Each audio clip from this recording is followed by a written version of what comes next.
present video I'll try to cover changes in the standard Ethernet. So the main agenda here is to we have to improve the higher data rate, because higher data rate Ethernet protocols, there may be changes occur to the 10 megabits per second standard Ethernet. So if you are improving the data rate, obviously there will be a slight modifications in the in the actual protocol also.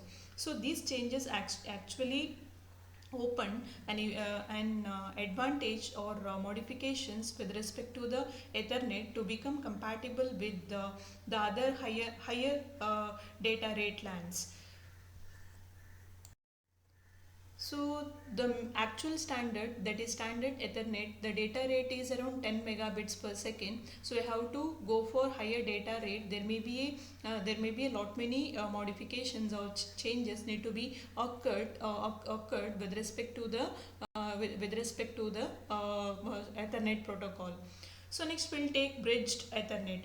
The first step in the Ethernet evolution was the division of LAN by bridges. So bridges have two effects on the Ethernet LANs. They raise the bandwidth and they separate the collision domains. So if you are considering bridged Ethernet, so we can divide the entire Ethernet LAN into few domains, and we can suppose with respect to the domains any collision occurred, so we can segregate such a domain from the other part of the network. So that is the advantage of bridged Ethernet. Raising the bandwidth. In an unbridged Ethernet network, the total capacity, if it is around 10 megabits per second, is shared among all the stations with a frame to send. The stations share the bandwidth of the network if only one station has frames to send. It benefits from the total capacity of 10 megabits per second. But if more than one station needs to use the network capacity, so now that means the bandwidth, then the capacity of the network need to be shared. For example, if two stations have a lot of frames to send, they probably alternate in usage. When one station is sending, the other station will stop sending, and it will wait for its turn. We can say that in the case of each stations, an average send rate will be around 5 megabits per second. So first station during uses 5 megabits per second of the channel capacity to transmit its frame, and similarly station 2 also uses 5 megabits per second of channel capacity to transmit its frames. So here we can observe that with and without bridging. So without bridging, all the stations are connected to a single LAN, and we cannot segregate. We cannot suppose one station face any kind of collision in the network, it may affect the entire network performance. But in the case of bridged one, so we can avoid we can segregate the collision domains from non collision areas.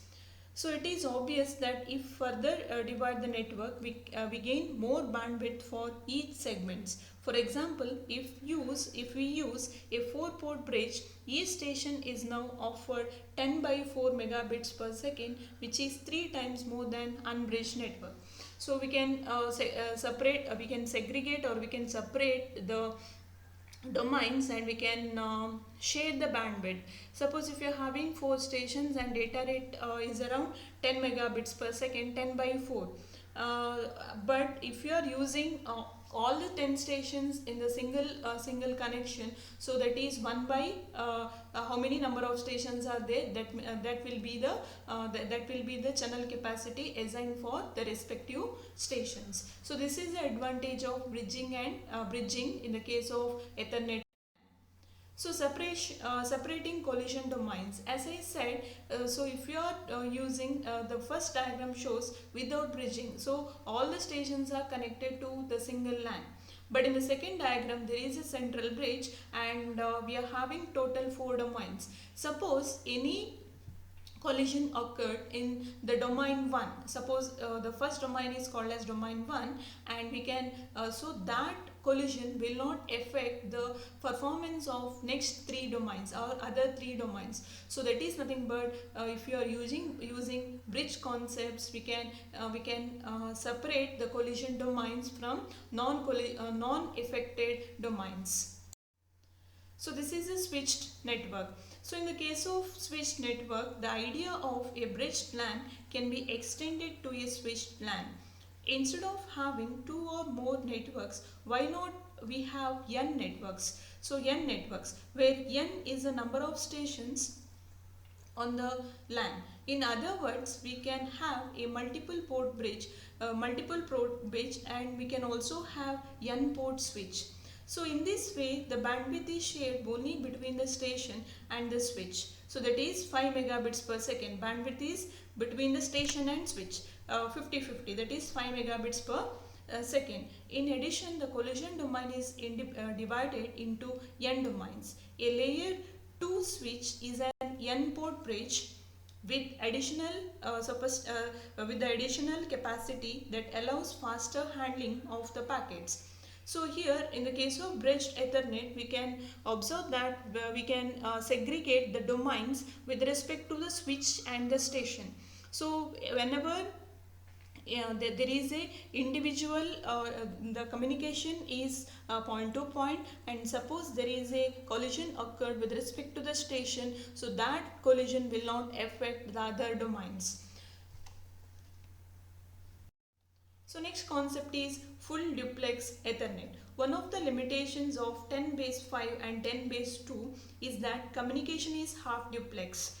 A station can either send or receive, but may not do both at the same time. The next step of the evolution was to move from switched Ethernet to full duplex switched Ethernet.